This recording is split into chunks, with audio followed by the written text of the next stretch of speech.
No início dos anos 80, o mundo ainda se dividia entre países capitalistas de um lado e do outro lado países comunistas, isso mesmo. Essa que era uma guerra política extremamente ideológica, né? Ela afetava muito a sociedade de ambos os lados. Ou seja, se você vivesse de repente num país comunista e você adotasse certas posturas ou comportamentos que eram considerados do outro lado, né, que se assemelhavam ou que trazia alguma ideologia através daquele comportamento, daquela postura que se assemelhava a toda a política capitalista, você com certeza seria repreendido. E o mesmo acontecia do outro lado, né? Digamos que se nos Estados Unidos você viesse com algumas ideologias comunistas ou com algumas posturas e comportamentos, você também seria repreendido. No fim das contas, dá pra gente concluir que era um período de imensa e intensa paranoia e desconfiança. E isso, sem dúvidas, afetou a maneira que o mundo se relacionava, né? De um lado, a gente tinha o capitalismo, do outro lado o comunismo, e essas coisas não se misturavam. Obviamente que isso afetou na maneira de se produzir e de se consumir determinadas produções, determinados produtos. E aqui eu estou falando de música, aqui eu estou falando de televisão, de programação da TV, eu estou falando de literatura e obviamente, eu estou falando aqui também de filmes. E é justamente nesse ponto aqui que eu quero chegar, porque sobre isso tem uma história muito, muito legal sobre isso aí que a gente vai falar aqui nesse vídeo, hein? A Romênia, por exemplo, pessoal, era um país comunista nessa época, né? E a televisão tinha uma programação somente de 2 horas diárias, somente 2 horas por dia. E aí o que é que passava, né? Era propagandas políticas, jornais com notícias controladas, né?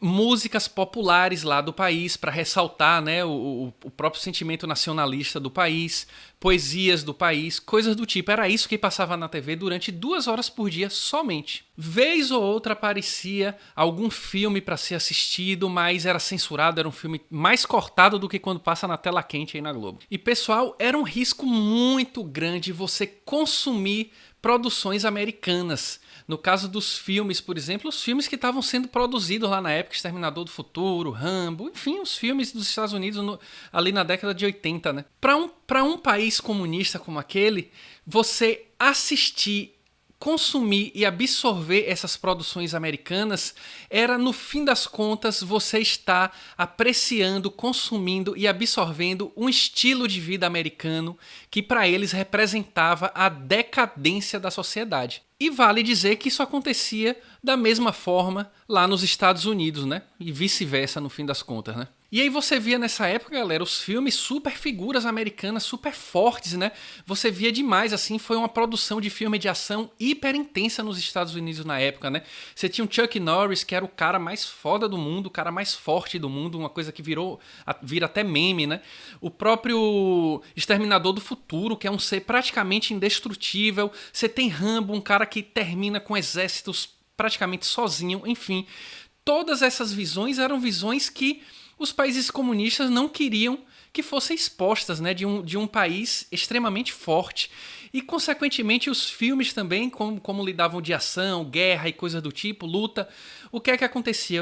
Eram filmes que tinham extrema violência, filmes que tinham muita nudez, cenas de sexo e que demonstravam ali um determinado estilo de vida americano. Ou seja, através desses filmes, quando assistia, você entrava em contato com os valores americanos, coisas que um país comunista não queria. Sem contar que quando você assistia um filme, você também estava em contato com diversos outros aspectos culturais de um país, como as roupas, os carrões diferentes, né? Muito diferente do que era feito lá de produção industrial nos Estados Unidos e de uma produção industrial na Romênia, por exemplo, ou cidades com enormes prédios, tudo era diferente, né? E essa diferença era considerado como uma potencial ameaça, mesmo que fosse só através de você assistir um filme. Então, por isso esses filmes eram proibidos lá na Romênia e em todos os países comunistas, no fim das contas, né? Vocês vão entender porque eu tô falando especificamente da Romênia aqui, tá? Mas e aí, você acha que o povo lá não assistia filmes americanos? Se você acha que eles não assistiam, você está enganado. Porque, galera, existia lá o contrabando de fitas VHS.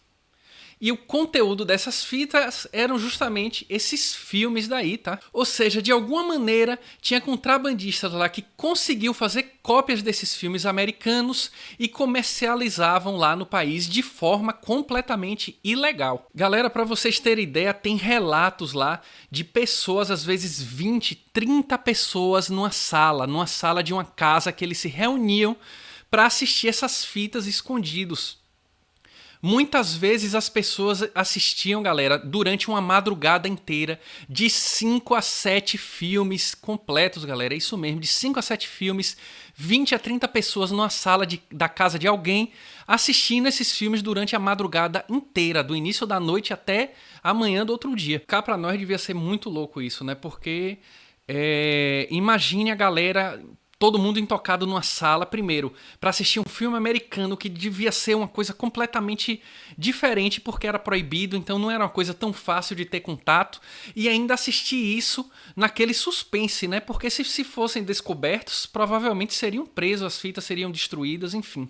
Claro, para eles entenderem tudo o que estava se passando no filme, esses filmes tinham que ser traduzidos, porque senão não adiantava nada, né? O pessoal lá vendo os personagens falando tudo americano, e aí? Não existia ainda um esquema de tradução oficial, porque no fim das contas esses filmes nem eram permitidos lá, não tinha nem por que existir tradução, porque já não era lançado lá mesmo, né? E aí que entra, galera, uma figura importante aí pra eles lá, que se chama Irina Nistor. Ela era uma tradutora, ela sabia falar inglês, galera, ela trabalhava lá na rede de TV mesmo da Romênia. Ela trabalhava, galera, lá na TV com a produção mesmo dos programas da TV, da programação, edição, às vezes quando precisava traduzir alguma coisa, era ela que fazia essas traduções para a programação da TV. E aí um certo dia... entraram em contato com ela, era um cara misterioso lá, um contrabandista que não queria se identificar muito, e ele sugeriu a ela, ele fez a proposta para ela traduzir essas cópias em VHS, porque assim ele poderia comercializar, né? E aí a galera podia assistir feliz lá, porque entendeu o filme todo. E pessoal, ela era a única pessoa a traduzir esses filmes contrabandeados lá na Romênia por muito tempo. É tanto que ela chegou, galera, a traduzir 1000 filmes. Estima-se que cerca de 1000 filmes ela traduziu sozinha. Tanto é, galera, que as pessoas que assistiam esses filmes em um determinado momento, elas perceberam que todas as vozes de todos os personagens de todos os filmes eram iguais. Eles começaram a se dar conta, caramba, é a mesma mulher, é a mesma voz, só tem uma voz aqui em todos os filmes. E as pessoas não sabiam exatamente, não se perguntavam muito com isso, né? Só chegava a fita lá já dublada e eles assistiam, o que eles queriam era assistir, né? Em um determinado momento foi que percebeu, caramba, essa voz é a mesma que tá naquela, e é a mesma que tá naquela outra fita, e é a mesma que tá na outra fita, é tudo a mesma mulher que traduz. Apesar de tudo, ninguém nem sabia como é que era o rosto dela, porque isso era tudo feito, gente, escondido, porque, mais uma vez, era proibido lá, né? E o curioso, galera, é que não é uma dublagem no formato que a gente está acostumado aqui, né? Que a gente via acontecendo já aqui nessa época, por exemplo, aqui no Brasil. O filme chegava, era todo dublado profissionalmente, né? Era feito de uma maneira precária e, para vocês terem ideia como era, por exemplo, o personagem lá no filme falava em inglês mesmo e aí depois ela falava, depois do personagem, com a voz dela, traduzindo isso para a língua romena deles lá, né? Então devia ser uma confusão danada, porque o personagem falava, o som original não era mutado. Ele falava e ela falava logo depois. Devia ser uma confusão, mas eu acho que o povo se acostumava. Dá uma olhadinha aí como é que era isso, né? So you'll be all right? Yeah, I'm gonna Te descurci? grab a cab with my 20 bucks. Sigur, cu cei 20 de dolari o să iau un taxi. Te întorci la birou, nu? Da. Office, yeah. Exact, la birou. Well, thanks for the ride. Îți mulțumesc că m-ai condus. If you don't have any prior engagements, I'd be Dacă- very pleased if you would accompany me. N-ai alt to the program? hotel. You got it.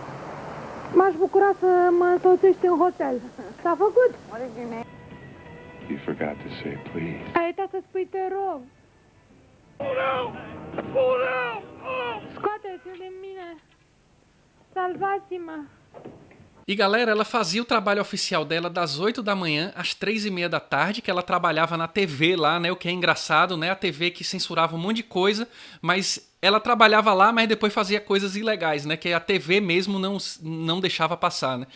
Ela trabalhava até as 3h30, ela saía, andava uns 2 quarteirões e ia até o apartamento desse contrabandista, do cara que comercializava os filmes em VHS, num porão lá, escondido no apartamento dele, e das 3h30 até a meia-noite ela ficava só traduzindo os filmes. E tudo isso, galera, de uma maneira muito improvisada, porque, mais uma vez, era de uma forma escondida, não era num estúdio de dublagem nem nada do tipo, era basicamente uma TV, um videocassete, ela colocava a fita e com o microfone aqui, gravando por cima ali, já do áudio da fita, ela ia traduzindo as falas, né? Galera, a maioria dos filmes que ela traduziu, ela ia traduzindo em tempo real, ou seja, ela não tinha tempo para assistir o filme antes e fazer uma tradução e depois ir fazendo certinho, não. O filme ia acontecendo e ela tinha que ser rápida para conseguir traduzir logo depois da fala do personagem. Então, devia ter algumas traduções que eram uma confusão e ser complicado, né? Ela tinha que ser uma tradutora muito rápida e muito boa mesmo. E o mais legal é que depois ela ficou sendo conhecida como a voz mais famosa da Romênia. Ninguém sabia quem era essa mulher, e é legal ter uns relatos no YouTube de pessoas da época, depois falando, né, em um vídeo aí, um documentário muito bacana, as pessoas falando como eles imaginavam que era ela, porque eles se tornaram tão íntimos da voz dela, porque só tinha a voz dela traduzindo e dublando os filmes, que as pessoas ficavam imaginando como era essa mulher. E por ser uma atividade ilegal, proibida, era feito às escondidas, então ninguém jamais iria saber. Ela conta que somente a mãe e a avó dela sabiam. E por ser feito dessa maneira improvisada, às vezes vazava um som externo aqui, outro ali, enfim, é bem interessante mesmo, né? E galera, a verdade é que graças a esse trabalho de contrabando de fitas e filmes em VHS e esse trabalho de tradução da Irina Nistor, o povo romeno teve a chance de assistir a uma vasta produção de filmes americanos e entrar em contato com um mundo que nem parecia ser daquele mesmo planeta. Pois é, galera, essa foi a incrível história aí da Irina Nistor e das fitas VHS contrabandeadas na Romênia comunista. Eu achei muito, muito legal essa história, eu não poderia deixar de trazer aqui para o canal, né? Deixa aí nos comentários agora o que é que você achou dessa história, fala o que você quiser aí, porque com certeza eu vou ler, eu vou responder e a gente leva essa discussão para além desse vídeo. E galera, se você conhece alguém que pode se interessar por VHS, videocassete, por filmes antigos, por todo esse universo maravilhoso aí que envolve as fitas VHS, ou que pelo menos essa pessoa possa se interessar por essa história em específico aqui, compartilhe o vídeo porque vai ajudar pra caramba, galera. É isso aí, pessoal, a gente se vê na próxima. Tchau, tchau, falou!